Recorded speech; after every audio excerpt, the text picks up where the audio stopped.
Hey everyone, welcome back to another Mini-Sode where today we'll be talking about RoadKill.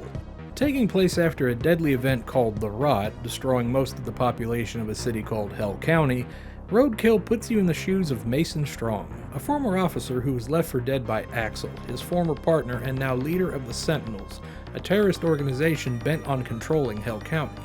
When Mason arrives, he begins to take on odd jobs for the gangs of the city in order to get to Axel and take him out for good. That's pretty much it. I know I feel like I've been saying this a lot, but the story's incredibly basic and it just serves as a means to get the game going. Truthfully, it's more of a testament to the fact that the 6th generation of consoles just had a lot of games like this. But it's okay. The gameplay is indeed pretty interesting as it takes two popular genres of the time, car combat and sandbox, and combine them to make a unique package. As Mason, you'll drive around each of the 3 towns of Hell County, each their own little map, taking on missions for gangs as well as mini-games like delivering packages, target practice, or just going on a rampage, until you reach the next area, rinsing and repeating till the end of the game. While exacting your quest for revenge, Mason can expand his vehicle and weapon selection by story progression or by collecting blueprints scattered across the map, with a nice arsenal of guns, rockets, mines, and more, while the cars vary from muscle cars, vans, trucks, and SUVs. You can also visit the shop to upgrade all your vehicles, like having more ammo and armor, or just fine-tuning. Just like any sandbox game, you have a meter that will rise whenever you get the attention of either gangs or the police, called a riot meter, causing the player to have to go into a little survival mode if it reaches maximum. All of this is bookended by decent controls, though it would have been nice to have somewhat of a quick turn, especially when you're chasing after enemies or doing those pesky follow missions. Lastly, since RoadKill takes much inspiration from Twisted Metal, it's great that there's a multiplayer mode included where you and up to 3 others can partake in bloody, car-crushing combat that can be pretty fun for a few hours. The only problem I had with my time with RoadKill is that for such an interesting genre mix, the game felt boring.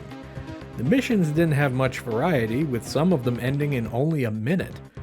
On top of that, by the time it felt like everything might be picking up some steam, I was at the end credits. I don't know if Midway was hoping this was going to be some kind of a franchise or what, but RoadKill feels more like a proof of concept than a full-fledged game, and it's pretty disheartening since car combat games were starting to phase out a little at the time, and this would have been a great shot in the arm for the genre in general. Presentation-wise, the environments and vehicles looks pretty good, and are surprisingly varied based on what part of the city you're in. The lower towns have busted up buildings, nudie bars, and slums with patched together cars, while the main city is all cleaned up with decent looking vehicles.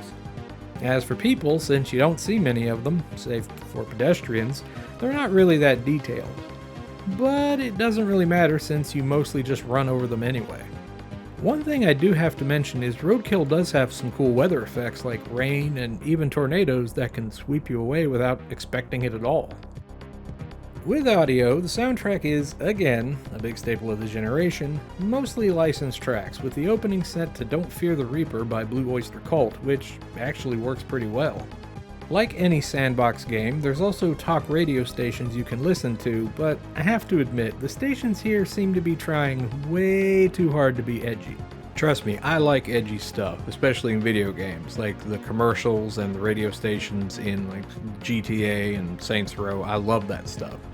But here in RoadKill, I don't know, it just sounded like it was trying way too hard. So, did you go to the dance? I sure did.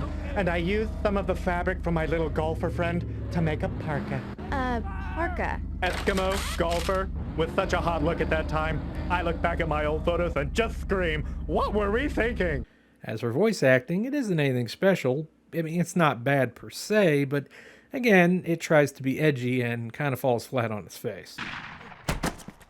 I will mold you into Section 8. I will strip you down and turn you into fucking robots. You will not feel pain. You will not feel remorse. You will kill the enemy. Who is the enemy? The Talon, sir! Say it like your life depends on it. The Talon, sir!